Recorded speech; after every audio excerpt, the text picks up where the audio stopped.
Silverline would be an ideal partner, Rebecca Frost says, leaning forward in her chair. You understand the market. You've worked with many of our remaining clients, and your agency has the stable financial footing that Brightwave currently lacks. I suppress a smile as I absorb the perfect irony of this moment. The same company that discarded me for being too old at 58 is now begging to be rescued by the agency I built from its ashes. My silver gray hair catches the afternoon light streaming through the Victorian windows of my office. 2 years ago, that hair, along with the lines around my eyes and the experience in my hands, was deemed a liability by the very people who now need my help. I appreciate the call, Rebecca. I say carefully, my voice neutral despite the vindication surging through me. But Silverline isn't looking to acquire other agencies at this time. We're growing organically at a pace that allows us to maintain our culture and values. Rebecca's disappointment is evident but not surprising. We both know she'll report back to Brightwave's investors that their last hope for salvaging what remains of the agency has refused. As she leaves, I find myself reflecting not on Brightwave's downfall, but on the unexpected journey that brought me here, to a place where my age became my greatest asset instead of my greatest liability. Flashback, the dismissal. We'd like to discuss a transition plan, Judith. It's just not working anymore. Ryan Parker's words hung in the conference room like an uninvited guest, impossible to ignore. I sat at the head of the table I had personally selected when we moved into these offices 8 years ago. My knuckles turned white as I gripped my coffee mug with our original logo, my design, now faded from hundreds of washings. Time seemed to slow as I looked at my younger partners. Ryan, with his expensive watch glinting as he fidgeted, and Taylor, whose fresh from the salon hair fell perfectly as she tilted her head with practiced concern. I'd mentored them both, shared client relationships, taught them everything they knew about strategic marketing. Now they were pushing me out of the company I had built. The industry is changing rapidly, Ryan continued, his voice smoothly professional. We need to present a more contemporary image. Contemporary? I repeated. The word tasted bitter on my tongue. Exactly, Taylor chimed in, almost relieved I'd caught on so quickly. More modern, more youthful, more in tune with emerging trends and digital native sensibilities. As they spoke, my mind flashed back to the day I hired Ryan. Fresh out of his MBA program, eager and bright, but completely lacking in real-world experience. I'd seen something in him, a hunger for success, perhaps, that reminded me of myself at that age. I'd taken him under my wing, introduced him to our biggest clients, showed him how relationship building was the true foundation of our business. I pioneered our company's expansion into digital marketing before either of you had graduated college, I said, keeping my voice even. I secured the Harrington account when you were still posting party photos on Facebook, Ryan. I developed the Legacy Forward campaign strategy that won us 3 industry awards last year. But I had committed the unforgivable sin in advertising. I had aged. I thought about my late husband, James, who had always told me I grew more beautiful with each passing year. Your eyes hold more wisdom now, he'd say, tracing the fine lines at their corners. Why would anyone want to erase that? He died 5 years ago, just as Brightwave was reaching its peak. I never had time to properly grieve. There was always another pitch, another client, another campaign deadline. Ryan slid a folder across the table. We're prepared to offer you a buyout package. We think it's quite generous considering. I opened it without changing my expression. The amount they offered was barely a third of what my equity stake was actually worth. From the conference room windows, I could see the lake in the distance, where just last summer we'd hosted a company sailing day. I remembered how everyone had applauded when I announced our best quarter ever. I closed the folder and caught a glimpse of their new branding mock-up on Taylor's tablet. They'd already started redesigning the company image without me. I'll need time to review this, I said, rising from my chair with as much dignity as I could muster. Of course, Taylor replied, not quite meeting my eyes. Take the weekend. I nodded and walked out, feeling their relief at my back. They were relieved I hadn't made a scene. Relieved I hadn't cried. Relieved they were one step closer to erasing my existence from the company I had built. That night, strategic planning. As I drove home that evening, memories flooded back of all I'd sacrificed for Brightwave. The vacations cut short, the weekends spent working, the video calls with my daughter in Europe that I'd rescheduled too many times. My marriage had been another casualty. James had supported my ambition, but even he had grown tired of coming second to the agency. "You're building something beautiful," he'd said during our last real conversation before his illness took him. "But you've stopped building us." He'd been right. I'd chosen the company, and now the company was choosing not to have me. My house felt particularly empty that night. I poured myself a glass of Cabernet and stepped out onto my back porch, staring at the garden I never had enough time to properly tend. The irony wasn't lost on me. All the hours I'd given to Brightwave, and now I'd have nothing but time. Sleep eluded me. Instead, I found myself in my home office at 3 a.m. pulling out files, reviewing contracts, and examining legal documents. My father, a contract lawyer, had always told me to read the fine print. "Details matter, Jude," he'd say. "The big picture is made up of countless small decisions." Tonight, his voice seemed to echo in my head as I methodically reviewed 15 years of paperwork. By dawn, I'd made several important discoveries. First, I still personally owned the trademark to Authentic Legacy Forward Thinking, our most successful campaign slogan, which we'd begun using as our agency tagline. I'd registered it under my name 2 years ago when I'd first noticed Ryan and Taylor huddled together too often, speaking in whispers that stopped when I approached. My mother's voice came to me then. "Always trust your instincts, Judith. When something doesn't feel right, it usually isn't." She'd raised 3 children while managing a small bookstore, teaching me early that women often had to work twice as hard to get half the recognition. Second, our 4 largest clients, Harrington Financial, Westfield Manufacturing, Crescent Healthcare, and Northern Outfitters, all had clauses in their contracts requiring notification if the agency underwent significant management changes. These were relationships I'd built personally over many years. The contracts even named me specifically as their account lead. Third, I'd never signed a non-compete agreement. In our early days, we'd been too busy building the business to worry about such technicalities. And later, well, I suppose no one had imagined I'd ever leave. The sun was rising as I made coffee, my mind surprisingly clear. I remembered something my grandmother used to say. "Sometimes the most powerful thing you can do is simply walk away with grace and then build something better." I thought about fighting. I could hire lawyers, threaten litigation, make things messy and public. I could force them to pay me what my stake was truly worth. But that would be giving them more of my precious time and energy, and they'd already taken enough. Instead, I did something that would later confuse Ryan and Taylor greatly. I signed their lowball offer without negotiation.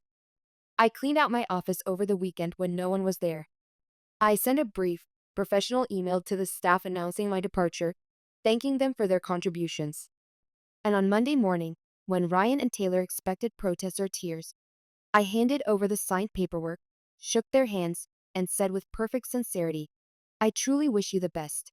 The look of confusion on their faces was small, but it was my first victory. 3 weeks later, new beginnings. "You did what?" My sister Ruth nearly shouted into the phone. "Judith, they completely undervalued your stake. You built that company." I held the phone away from my ear as I watered the hanging basket on my porch. 3 weeks had passed since I'd walked out of Brightway for the last time, and already my garden was looking better. I'd slept more in those 3 weeks than I had in the previous 3 months. Ruth had always been my protector, even though she was only a year older. Growing up, she'd confront anyone who dared to slight me. Now retired from her position as a high school principal, she still had that fierce protective instinct. "I know exactly what I built, Ruth," I replied, keeping my voice even. "And I know exactly what it's worth." "Then why?" "Because fighting would have meant staying in their story," I explained. "I'm more interested in writing my own." After another 15 minutes of trying to convince my sister I hadn't lost my mind, I ended the call and checked my email.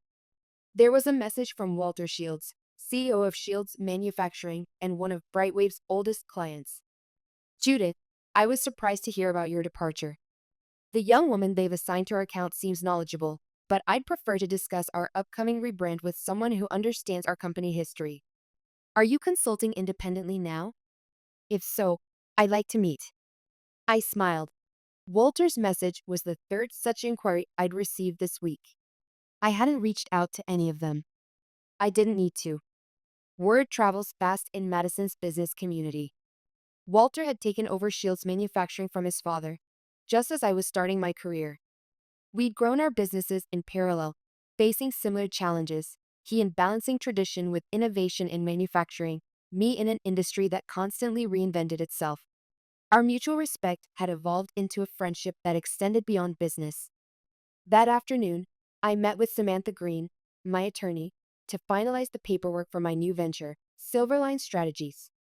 Samantha had navigated her own path through a male-dominated legal world, building a respected practice while raising two children on her own after her divorce. We'd met at a women's business luncheon 10 years ago and had immediately connected. I like it, Samantha said, looking over the documents. Subtle but pointed. I thought so, I replied. And you're clear on the operational boundaries? No direct solicitation of Brightwave clients as agreed in my separation terms. I won't need to solicit, I added. They're already calling me. Samantha smiled. She was about my age and understood exactly what I was facing. Just be careful. Your former partners struck me as the type who bruise easily when their plans don't unfold exactly as expected. Ryan had grown up privileged, the son of a banking executive who had smoothed his way through life. He'd never faced real failure or rejection. Taylor came from a different background. She'd worked hard to overcome gender barriers in marketing. But somewhere along the way, she decided that aligning with Ryan's vision was the path of least resistance. I'd seen her potential, her creative spark, but she'd gradually subsumed it to Ryan's more aggressive ambition. They'll be fine, I said. They wanted youth and energy, and that's what they have. Whether that's what their clients want is another matter entirely. 6 weeks later, the confrontation. My new office space was intentionally different from Brightwave's sleek, open-concept design. I leased a converted Victorian house on Madison's east side with hardwood floors, large windows, and a wraparound porch where clients could sit with coffee and discuss their marketing needs in comfortable wicker chairs. It reminded me of my grandmother's house, where I'd spent summers as a child, feeling safe and valued. Within 6 weeks, I'd hired 4 staff members, 2 experienced designers who had previously freelanced for me, a brilliant content strategist who'd been overlooked for promotion at a larger agency, and an office manager who kept everything running smoothly. We were small but efficient, focusing exclusively on high-value clients who appreciated strategic thinking over flashy trends. One afternoon, after a successful presentation to Shields Manufacturing, I returned to find Ryan pacing in our small conference room, his perfectly tailored suit looking somewhat wilted after what had clearly been a stressful day. "This is how you repay us?" he demanded without preamble. "Stealing our clients?" I studied him for a moment. I remembered the eager young man who had once asked me endless questions about client psychology and brand positioning. Somewhere along the way, that curious learner had been replaced by this entitled businessman who believed he deserved success without putting in the years of relationship building. "I haven't stolen anyone, Ryan," I replied calmly. "Clients make their own decisions about which agencies best serve their needs. Shields Manufacturing was with Brightway for 12 years. No, I corrected him. Shields was with me for 12 years. There's a difference, which you're now discovering." Ryan ran a hand through his hair, his composure cracking. "And Harrington Financial is reviewing their options. And Crescent Healthcare hasn't returned our calls in 2 weeks. This isn't a coincidence. Perhaps they're not responding to your new contemporary approach," I suggested. His eyes narrowed. "We were trying to do the right thing, Judith. The industry is changing. Clients want fresh perspectives, digital natives." "Apparently not all clients," I interrupted. "Some still value experience, strategic thinking, and long-standing relationships." I gestured to the chair across from me.